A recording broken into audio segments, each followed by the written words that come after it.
Chapter 29. Varjak didn't tell the family about his dreams. He didn't think they'd understand that part. But he told them all about the city, the fights, the friends, the vanishings. It felt strange to tell his tale at last. It didn't feel real. It was more like a dream or fantasy. The Mesopotamian Blues, young and old, gazed at him, listening silently, captivated by his descriptions of life outside the house. By the time he got to Cluj, even Julius seemed enthralled. "Varjak's brought glory to the family," said father, when it was over. Varjak did his best to look humble, but it wasn't easy. "I always knew he'd turn out well if we brought him up right," beamed mother. Jasmine purred at him. Jay, Jethro and Jerome looked at him with new respect, but Julius just snorted. "It's a good tale," he said, toying with the gentleman's mouse. "Except it's only a tale, isn't it? I know you, Varjak, poor. I bet you were so scared you didn't do half those things." Julius's pupils narrowed. He puffed his fur out, making himself look even bigger than he was. Varjak's throat tightened.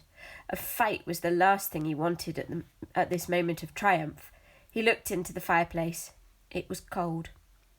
"Yes, sometimes I was scared," he admitted, "but everything I said was true." "You scrawny little insect," sneered Julius. "Who do you think you are, coming back here and lording it up like this?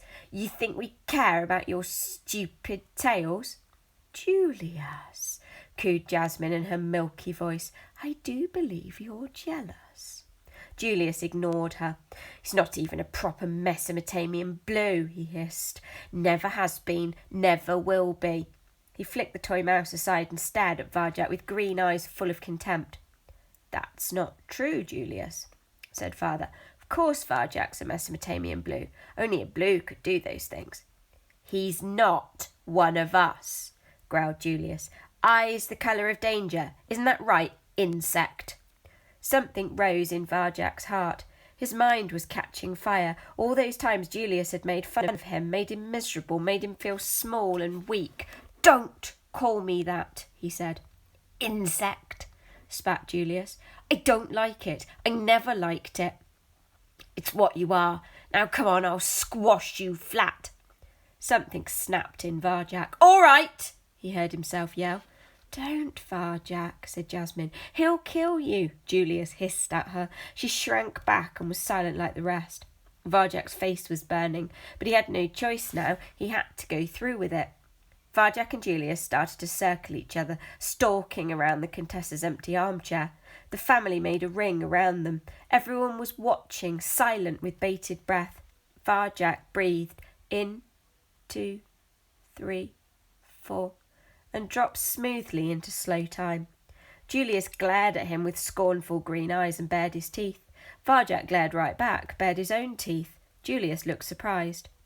"Come on, Julius Paw," said Varjak. "Squash me flat." Julius lunged in. He was quick for a cat of his size, but Varjak was quicker, more agile, a moving circle of pure energy. He stepped aside. Julius bit heavily into space. His teeth cracked together. It sounded painful. "Don't ever call me an insect again," said Varjak. Julius roared. He raked out with a strong silver blue paw. Varjak was too fast once more. Julius missed and lurched into the armchair. Jay, Jethro and Jerome giggled. Were they laughing at his moving circle? Varjak turned to see them giggling at Julius instead. He smiled, but as he looked away, Julius came at him and cracked the side of his face with vicious strength. Varjak staggered back. He hadn't expected that, and it hurt. "Insect!" thundered Julius. "Now you've made me angry." He launched a flurry of claws. Senses reeling, Varjak dived away just in time. He had to keep breathing, keep the moving circle going, or Julius would finish him. He dodged the furious attacks that followed, becoming a shimmer that Julius couldn't quite hit. The attacks grew wilder, angrier. Varjak stayed a step ahead, just out of reach as his big brother closed in, until Julius threw everything he had into one massive blow. There was no avoiding this one. Varjak had to meet it head on. He breathed out, 2, 3, 4, went deep into his circle. The power rose within him, and when Julius came, the circle held true. Varjak turned the blow away, using his own brother's strength against him. Julius went stumbling to the ground. Varjak grinned. It felt good. Better than the time he'd fought Razor. It was better than anything, a hot, intoxicating glow that pulsed through every fibre of his being. He'd never felt so alive. Julius was off balance now, weak and exposed. Finish him, thought Varjak. Right now, let loose the energy. He'll never fight again. Do it. No. Enough, said Varjak-Paw. Enough and no more. Julius shook his head. I'm only just beginning, insect. Julius flung himself through the air, out of control, claws splayed. Varjak leaned away in slow time. Crash! Julius smashed headfirst into the fireplace.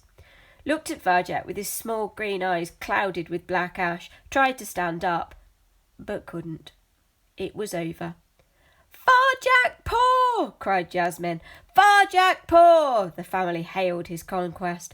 Varjak-Paw! Varjak-Paw! Varjak-Paw!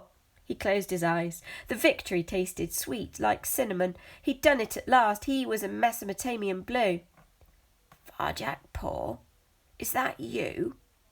A gravelly voice. Varjak's heart skipped a beat. Holly? Varjak, I'm here.